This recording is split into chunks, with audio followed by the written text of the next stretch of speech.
Hello, hello, everybody. Thank you so much for dropping into Healing Body, Mind, and Soul with Ariel.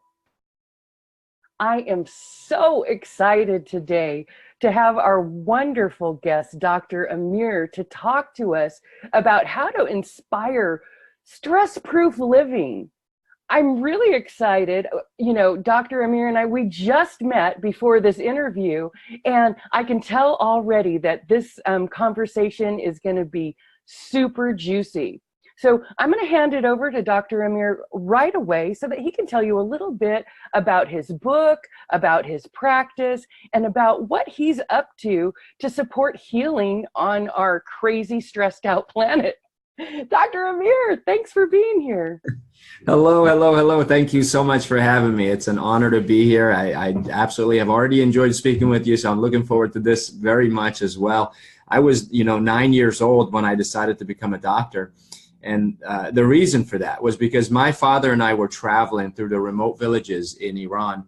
And in one village, a woman went into labor. She was in tremendous amount of pain, and no one knew what to do to help her. A midwife walked over and knelt down and examined her for a few minutes. She stood up and said, "I'm sorry, there's nothing I can do. There's no heartbeat. The baby's not alive. And unfortunately, this lady's not going to make it." And she actually left. And one by one, the people who were standing around watching this, they started to walk away, and they left her alone to say goodbye to her husband. And at the age of 9, I was looking in the eyes of this young woman who was just told she's not going to live another few hours. And I started to have this panic attack. Yeah, when your throat gets all choked up and your chest feels tight and you're having trouble breathing and tears are filling up your eyes. And so my dad, he saw me, he picked me up, he held me, he carried me out of there, and he calmed me down. And the two of us climbed down the mountain. We got in our car to drive home. And on the drive home, I said, "Dad, I don't want to feel like that ever again." Like what? Helpless. Like there's nothing I can do to help. And he said, "What will you do about it, son?"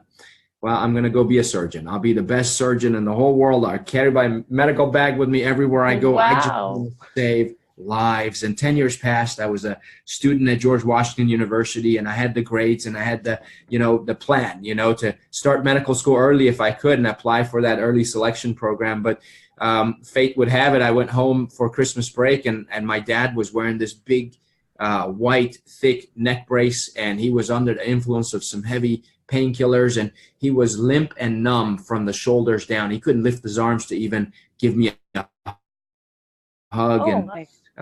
He decided to go doctor to doctor trying to figure out what is wrong with my dad. And during that Christmas break, every doctor we went to said, "This is beyond my scope. You have to go to this other doctor." We ended up in the neurosurgeon's office, and the neurosurgeon said, "You need a surgery yesterday. What are you waiting for?"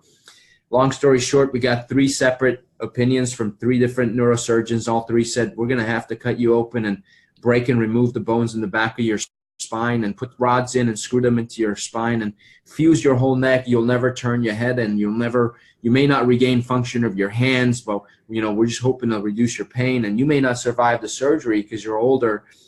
Long story short, we got in a taxi to go home after that 3rd neurosurgeon.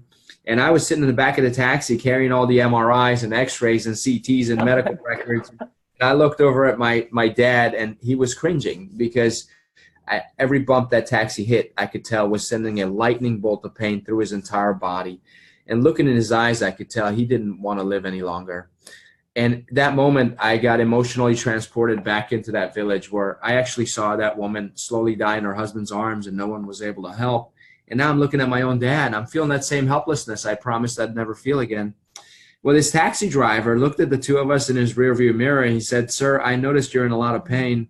And I know you asked me to take you home, but there's a chiropractor right down the street. Would you rather me take you there?" And I was a 19-year-old knew-it-all. So, my belief was the only 2 ways to heal is from drugs and surgery. There's no other way. But my dad was wiser and knew better. And he said, "Sure, let's try it." So we ended up in this chiropractor's office. The office was actually under construction. It didn't even have walls. It didn't have a floor. It was concrete. And there was a crew putting up drywall. There was dust and paint flying everywhere. The chiropractor came out, introduced himself, made us sit on crates because he didn't have chairs. He brought one of these light boxes to look at those MRIs I was carrying. And after a while, he told my dad he could help him. He adjusted him right there in that war zone of an office. And my dad, he said, you got to come back every day for a while. My dad went back every day, but 6 months later, he had full function of his hands. He was able to use his hands. He was able to go back to work and do everything he needed. Dad was 70 years old when that happened. He lived another 18 years, and at 18 he was younger than when he was 70. At 88, you know, he was younger, and he would get up and exercise and do all the things he loved doing. And you know, he lived long enough to stand right next to me as my best man at my wedding. He lived long enough to meet my first son when he was born, and you know, the rest is history. I decided I wanted to do what that chiropractor did, which is you know, use my hands to help people. And, you know, so that's where I ended up. Now, why I wrote the book, you asked, is I noticed that I've been in practice over 19 years, and I noticed a lot of people blame their problems on stress.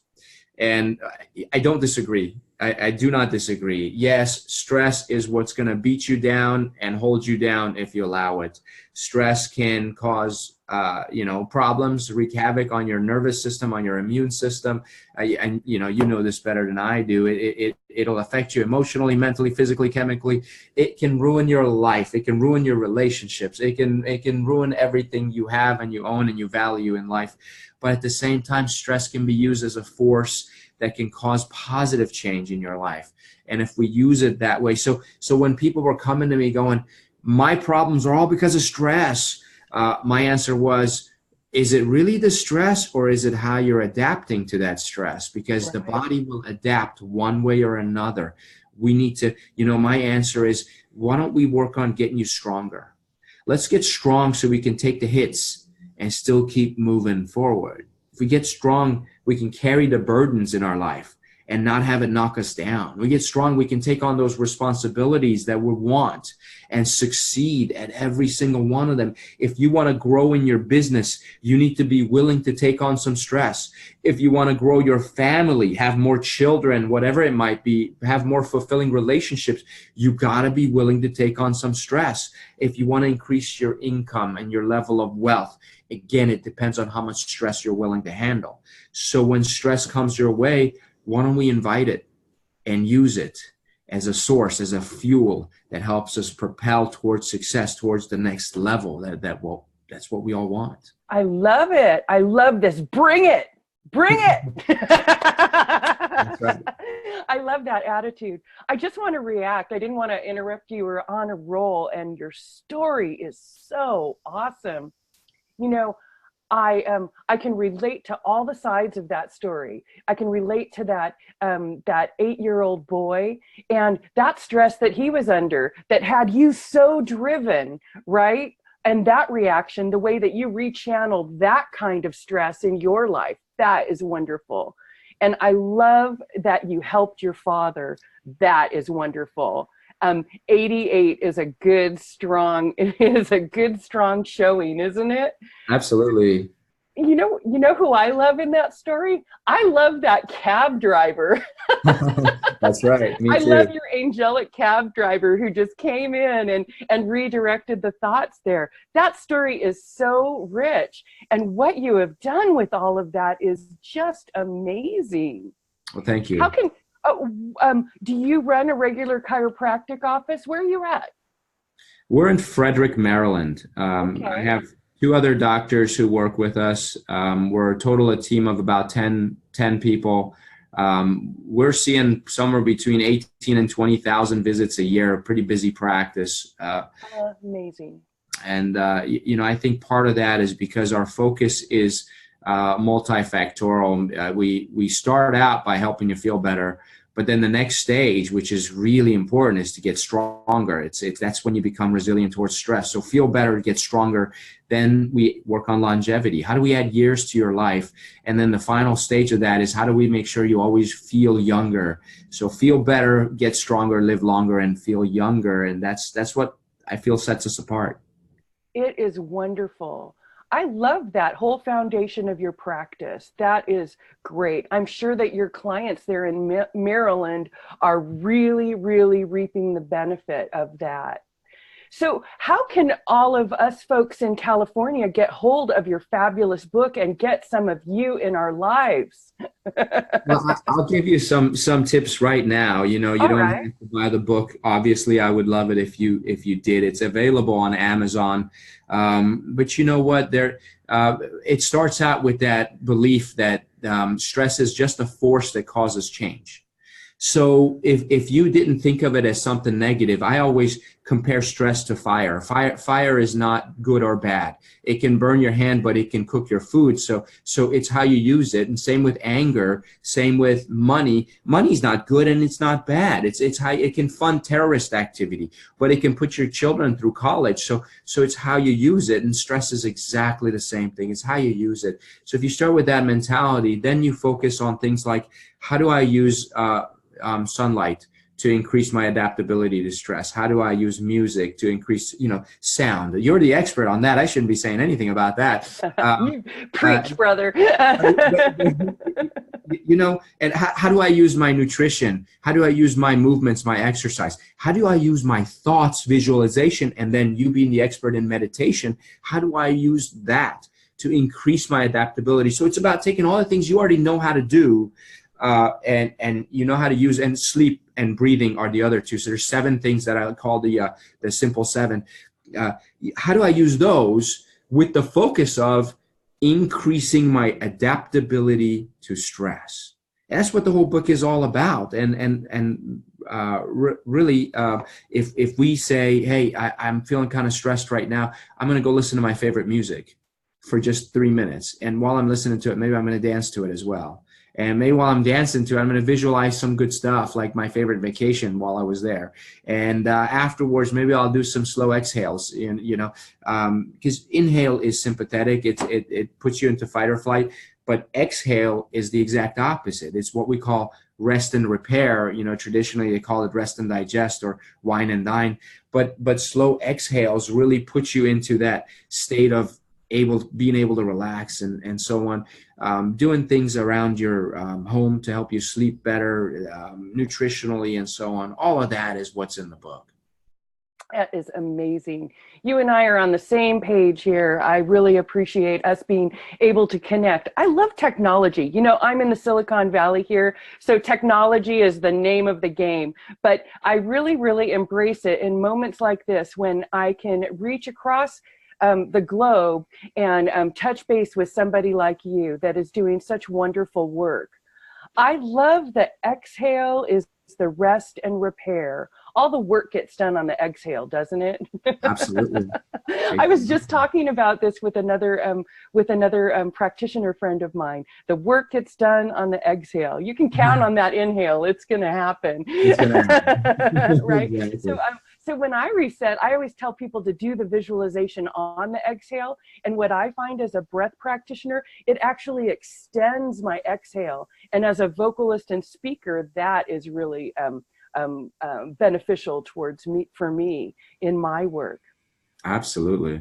Well, it has. Can I tell you one quick tip on that exhale? A study was done a few years ago, and it was published in the New England Journal of Medicine. And the question was, where does fat go when you lose weight? And trust me, this relates back to what we're talking about. But they surveyed all the practitioners from physical therapists to medical doctors to nutritionists to herbalists to you name it. They surveyed them, and nobody got the answer right. And some people said fat turns into muscle. Some people said it melts. Some people said you excrete it. Some people said it turns into heat and leaves your body as heat. And none of that was correct. A molecule of fat has 53 carbons in it. It's a triglyceride, basically. So carbon dioxide is what we exhale when we do an exhale. So technically, every time you breathe out, you're getting rid of body fat. And there's been studies done where if you do 10 breaths twice a day, and you inhale for a count of, let's say, 5, and you exhale for a count of 10, twice as long, you start to lose weight without adding any exercise or anything else, just because where fat goes when we lose it is actually it gets exhaled. That's amazing. Bing, bing, bing. think that's our super tip for today. My ladies are going to love you for that one. Thank you so much. Absolutely. It has been absolutely a pleasure to touch base with you and to get to have a conversation with you today. I want to make sure that you reach out to me and keep in touch with me, and all of your links and everything will be in the bio for our listeners. And I just want to say thank you so much. It's been very inspiring talking to you today. So for everybody else, I want to say, please tune in again next time for Healing Body, Mind, and Soul.